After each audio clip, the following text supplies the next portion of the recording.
Hello students, welcome to scholars classes. Students, आज हम balance of payment को यानी भुगतान शेष को डिस्कस करेंगे।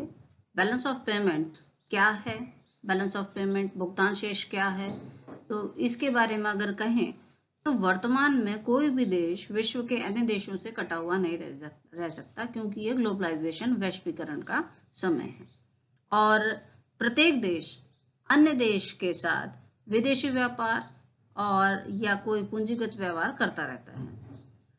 भुगतान संतुलन का विषय भी इसी संबंध में है कि कोई एक देश अन्य देशों के साथ, संसार के अन्य देशों के साथ जब आर्थिक लेन देन या कोई व्यवहार करता है तो उसके लिए वो एक लेखांकन यानी अकाउंटिंग करता है, जिसको भुगतान शेष कहते हैं। प्रत्येक देश को विश्व के अन्य देशों के साथ आर्थिक जो आदान प्रदान करने पड़ते हैं, उसके फलस्वरूप कुछ पेमेंट्स उसे प्राप्त होती है, कुछ पेमेंट्स वो उसे कोई कुछ रिसिप्ट्स उसको प्राप्त होती हैं और कुछ पेमेंट्स उसे अन्य देशों को करनी पड़ती है। तो बैलेंस ऑफ पेमेंट भी यही है कि जो it is a statement. Balance of payment क्या है? एक स्टेटमेंट है ऑफ ऑल ट्रांजैक्शन, जितनी भी ट्रांजैक्शन है between entities or in one countries and the rest of the world over defined period of time. That means एक particular time के अंदर जो भी लेन देन किया गया है एक देश के दूसरे देशों के साथ, तो उसे हम उसके स्टेटमेंट को, उसके लेखांकन को या उसके विवरण को हम भुगतान शेष कहते हैं।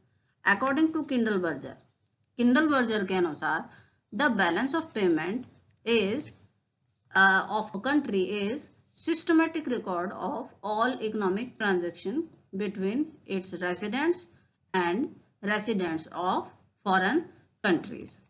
अगर मैं कहूँ, अगर किंडलबर्जर के अनुसार कहें तो बैलेंस ऑफ पेमेंट क्या है? एक कंट्री का सिस्टमेटिक रिकॉर्ड है।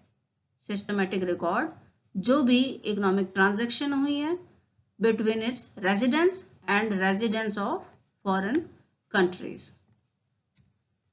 These transactions consist three type of items. कौन कौन से? पहला विजिबल आइटम्स।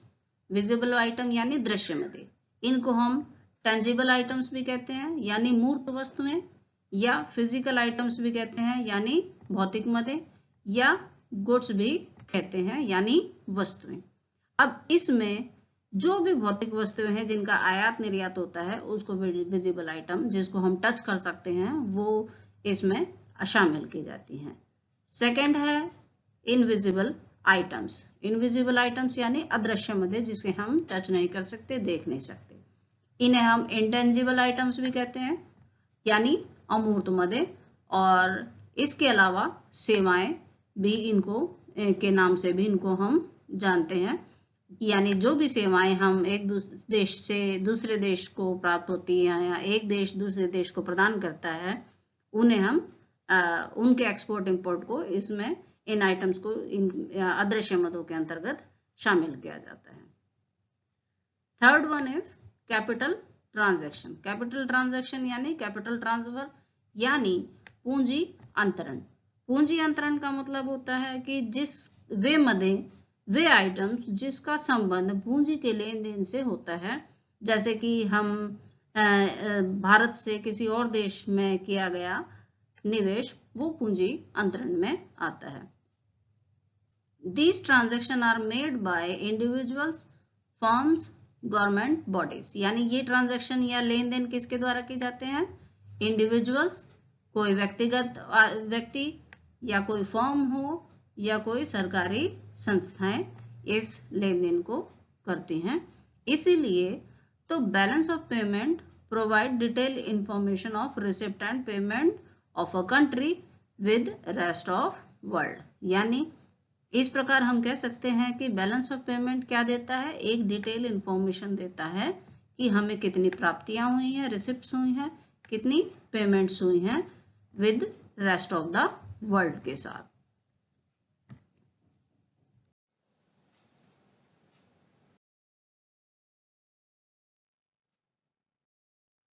भुगतान शेष में भी BOP यानी balance of payment balance of payment को मैं आपसे बीओपी के नाम से कहूंगी।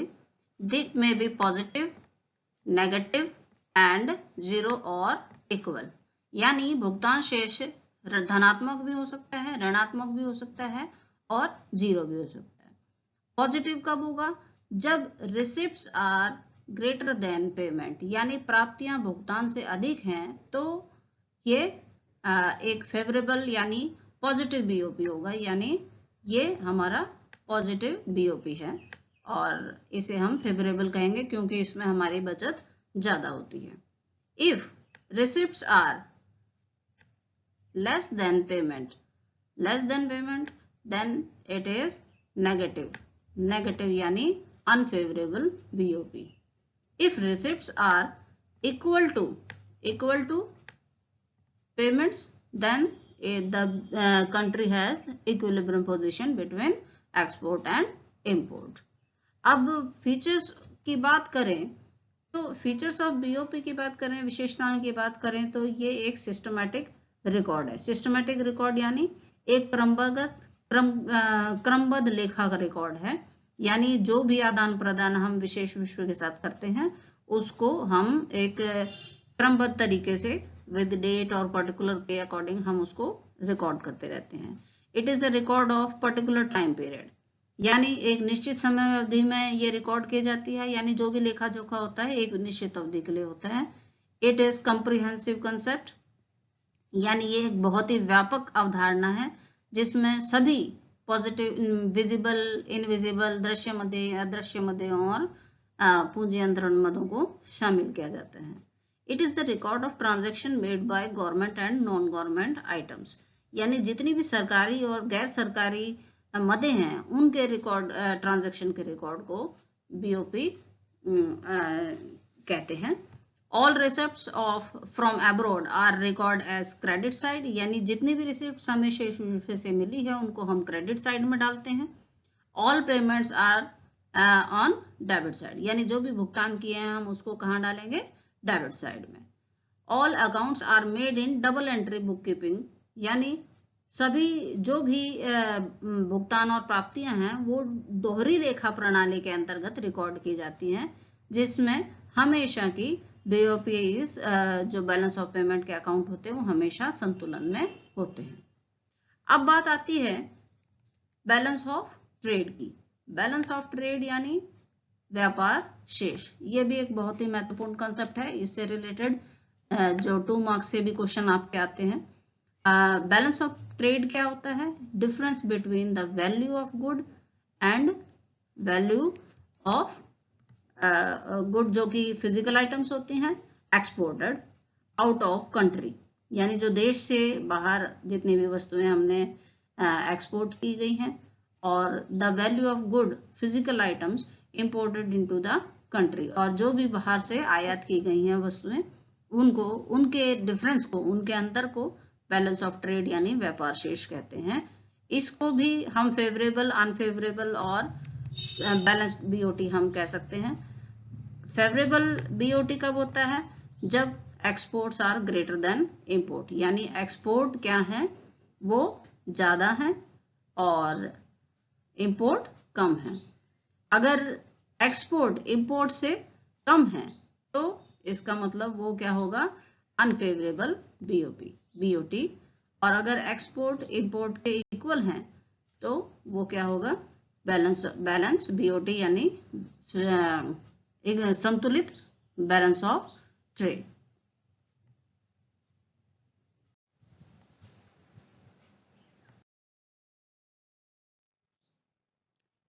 अब एक क्वेश्चन इंपॉर्टेंट ये भी आ जाता है कि what is difference between BOP यानी भुगतान शेष और बीओटी यानी व्यापार शेष में क्या अंतर है?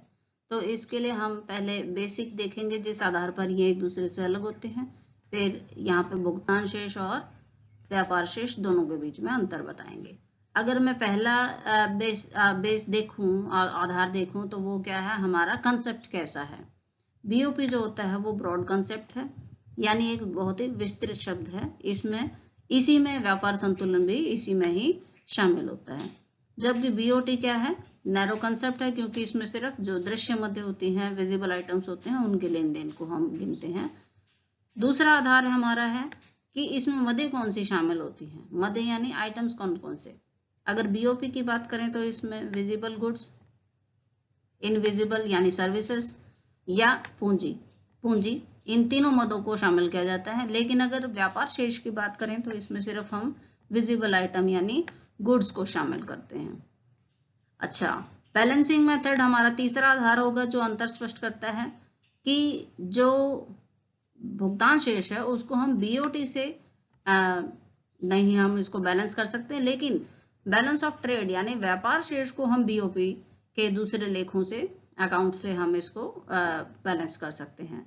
संतुलन की स्थिति देखें तो बैलेंस ऑफ पेमेंट हमेशा संतुलन में होता है, जबकि व्यापार शेष हमारा पॉजिटिव, नेगेटिव और संतुलित हो सकता है।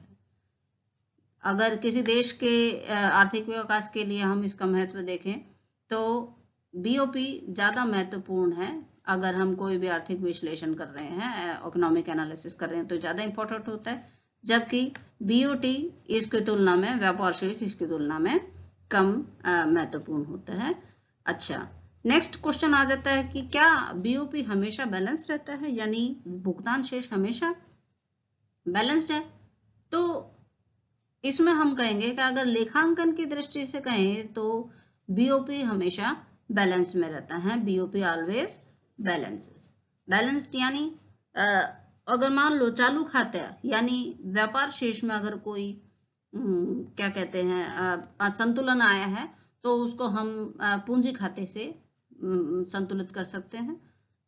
लेकिन ऑपरेटिंग शेष में कहें तो बीओपी फिर भी बैलेंस रहता है, क्योंकि करंट अकाउंट अगर मान लो डिफिसिट में है यानी घाटे में है तो उसको हम कंपनसेट कर देते हैं कैपिटल अकाउंट से। तो hence overall BOP is always balanced. Overall BOP is always balanced.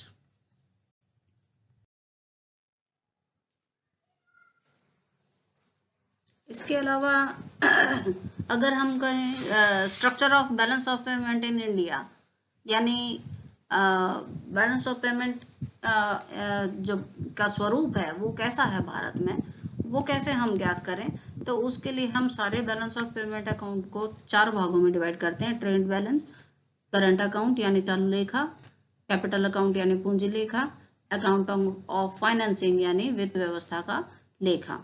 Current account की बात करें तो इसमें ट्रेड बैलेंस और करंट अकाउंट दोनों को एक ही में सम्मिलित किया जाता है। करंट अकाउंट में ट्रेड बैलेंस पहले देखा जाएगा कि यानी जितनी वस्तुओं का निर्यात किया गया है, जितनी वस्तुओं का आयात किया गया है, उसके अंतर को ट्रेड बैलेंस के नाम से जानते हैं। और कितनी सेवाएं, कितनी इनविजिबल मदों का आयात निर्यात हुआ है, नेट यानी आयात और निर्यात का अंतर।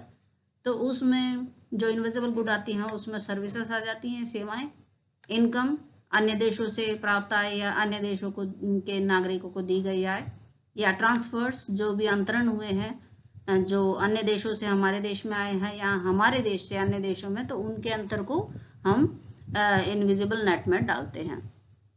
फिर वस्तुओं और सेवाओं के जो अंतर होता है उसको हम ट्रेड एंड सर्विस बैलेंस में डालते हैं और इससे हम करंट अकाउंट बैलेंस निकाल सकते हैं। दूसरा जो भाग है हमारा वो है पूंजी लेखा का। पूंजी लेखा यानी कैपिटल अकाउंट। इसमें क्या क्या आ जाएंगे, विदेशी सहायता यानी एक्सटर्नल असिस्टेंस, ये भी नेट फॉर्म में गिनी जाएगी, यानी जितनी सहायता हमने अन्य देशों को दी या अन्य देशों से ली, इसके अंतर को विदेशी सहायता कहते हैं, शुद्ध विदेशी सहायता। इसके अलावा एक्सटर्नल कमर्शियल बोरिंग जो वो भी नेट होगी, यानी अन्य देशों से हमने वाणिज्यिक जो ऋण लिए हैं या अन्य देशों को हमने ऋण दिए हैं, उनका जो अंतर होगा वो हमारा नेट बोरोइंग्स कहलाएगा। शॉर्ट टर्म डेब्ट्स यानी जो अल्पकालीन ऋण ले रखे हैं वो, बैंकिंग कैपिटल्स यानी बैंकों द्वारा निवेश की गई पूंजी हमारे देश में या हमारे बैंकों ने दूसरे देशों में की है, तो उनको भी हम नेट फॉर्म में लेते हैं। इसके अलावा foreign investment net. Foreign investment बच्चों दो तरीके के होते हैं, एक तो विदेशी प्रत्यक्ष निवेश यानी फॉरेन डायरेक्ट इन्वेस्टमेंट, जितना डायरेक्ट इन्वेस्टमेंट हमारे देश में किसी और देश ने कर रखा है या हमने किसी और देश में कर रखा है उसके अंतर को FDI, नेट FDI कहते हैं। फॉरेन इंस्टीट्यूशनल इन्वेस्टमेंट यानी FII, विदेशी पोर्टफोलियो निवेश इसको कहते हैं। इसका मतलब किसी भी देश में उसके शेयर बाजार से या बॉन्ड खरीदना, तो वो भी इन्वेस्टमेंट कहलाता है, लेकिन ये आर्थिक विकास में कहीं भी सहायता नहीं करते। फिर आता है कैपिटल अकाउंट बैलेंस, जितना भी पूंजी अंतरण हुआ है वो सरप्लस में है या डेफिसिट में है, ये घाटे में है या फायदे में है, वो बैलेंस इसमें गिना जाता है। फोर्थ आ जाता है एरर एंड ओमिशन। एरर और ओमिशन का मतलब होता है इसमें जो भी त्रुटियां या भूल चूक रही है वो मदे शामिल की जाती है, क्योंकि बहुत सी मदें होती है, बहुत से आइटम ऐसे होते हैं जिनका अनुमान हम इम्प्रॉपर डेटा के थ्रू लगाते हैं, तो इनके निश्चित आकार के बारे में अनुमान लगाना मुश्किल होता है, तो उसको हम एरर ओमिशंस में डालते हैं। इसके अलावा जो ओवरऑल बैलेंस है, यानी इन चारों लेन देनों का जो अकाउंट्स थे, कैपिटल अकाउंट, करंट अकाउंट, इनका जो ओवरऑल बैलेंस है वो देखा जाता है। या इसके अलावा हम देखें तो अकाउंट ऑफ फाइनेंसिंग में अगर हम बात करें तो वो ओवरऑल बैलेंस और रिजर्व्स दोनों आ जाते हैं इसमें। ओवरऑल बैलेंस का मतलब है कि जो दीर्घकालीन पूंजी प्रवाह है वो सोने के बिक्री में या उसको खरीदने में भी गिनी जाती है, और जो हमारे ऋण होंगे वो उनसे अपनी देनदारियों का भुगतान करते हैं या उसकी प्राप्तियां करते हैं, तो ये ओवरऑल बैलेंस में काउंट होती हैं। इसके अलावा हम जो IMF से लेते हैं या ऋण ले रहे हैं या निकाली गई राशि है एक देश की, वहां होती है SDR का आवंटन हुआ है, या हमारे रिजर्व्स जो हैं, हमारे पास गोल्ड रिजर्व्स या जो प्रीशियस मेटल हैं, दैट मीन्स बहुमूल्य जो धातुओं का हमारा रिजर्व है RBI के पास, सेंट्रल बैंक के पास, उनमें भी वृद्धि या कमी हुई है, इसको भी भुगतान शेष के छठे स्वरूप में डाला जाता है। तो बच्चों ये तो structure of balance of payment है, ये भी कभी ना कभी किसी क्वेश्चन में जुड़कर आपके पास आ जाता है। अगर हम बात करें what are the causes of unfavourable BOP, यानी प्रतिकूल भुगतान शेष के क्या कारण हैं, या चालू खाते के प्रतिकूल होने के क्या कारण हैं, या व्यापार शेष के प्रतिकूल होने के कारण क्या है। सबसे पहला कारण है कि इंपोर्ट ऑफ मशीनरीज, यानी मशीनों का आयात। स्वतंत्रता प्राप्ति के पश्चात ही हमारे देश में जो सेकेंड 5 ईयर प्लानिंग थी वो औद्योगिकरण, उसके बाद से ही औद्योगिकरण पे बहुत ही ज्यादा ध्यान दिया गया, जिसकी वजह से नई नई तकनीकी, नई नई महंगी मशीनें आयात की गई थी, जिसकी वजह से हमारे भुगतान बहुत ही अधिक बढ़ गए थे प्राप्तियों से। इंपोर्ट ऑफ वॉर इक्विपमेंट्स, यानी युद्ध का सामान, उनका भी आयात किया गया विदेशों से। क्योंकि जो भारत है वो पाकिस्तान और चीन के साथ काफी अधिक लड़ाइयाँ लड़ चुका है, ये आप भी जानते हैं, जिसकी वजह से सुरक्षा की दृष्टि से हमने विदेशों से काफी महंगी और अधिक मूल्य की उच्च तकनीक की युद्ध सामग्रियां हमें आयात करनी पड़ी है। Increase demand of for consumption goods, यानी जनसंख्या जो है हमारी लगातार बढ़ रही है, आज हम दूसरे देश स्थान पर है जनसंख्या के मामले में, तो इसकी वजह से जो उपभोग वस्तुएं हैं वो भी हमारी, उनकी डिमांड भी ज्यादा बढ़ रही है, जिसे हम आयात करके हमें वो पूरी करनी पड़ती है। इंक्रीज इन फॉरेन कंपटीशन, विदेशी प्रतिस्पर्धा का बढ़ना।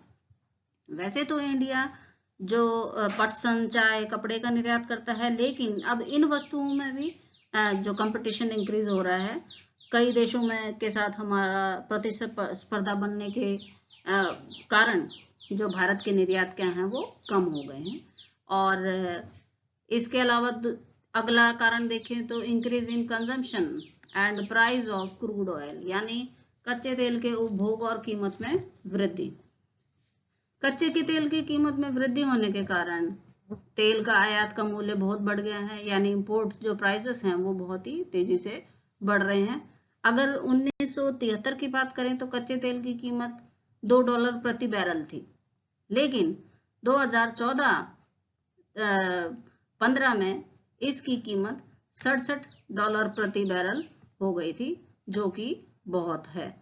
यानी अगर आप देखो तो 2 से 67 अगर वो जाती है तो वो कितना अधिक वो बढ़ गया।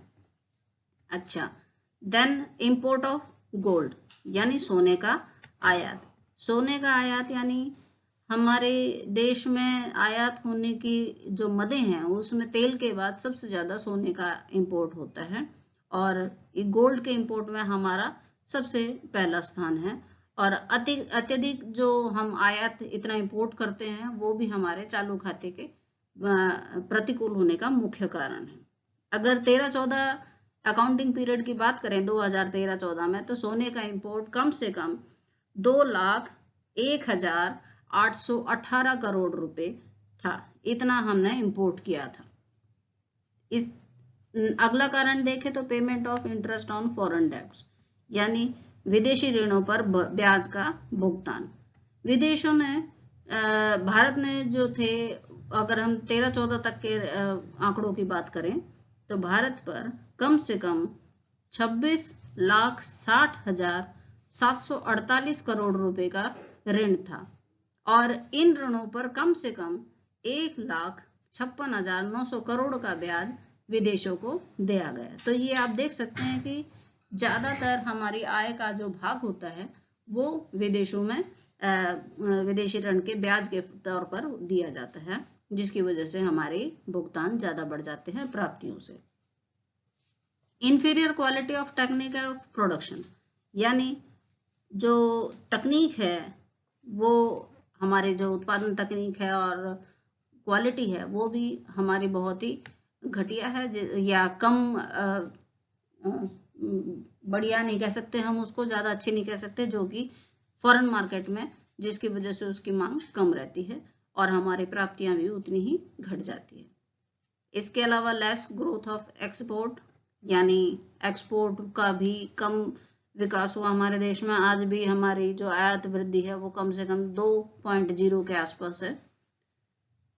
हाई प्रोडक्शन कॉस्ट, आज भी हम पुरानी तकनीकों पुरानी मशीनरियों से हम आयात कर रहे हैं, उत्पादन कर रहे हैं, तो जिसकी वजह से हमारा जो लागत होती है वो बहुत ही अधिक होती है, उत्पादन लागत, जिसकी वजह से कीमत बहुत ही अधिक होती है हमारे उत्पादों की, जो कि निर्यात को घटाने में सहायता करती है और इसकी वजह से ही हमारी जो प्राप्तियां हैं वो कम है हमारे भुगतान से।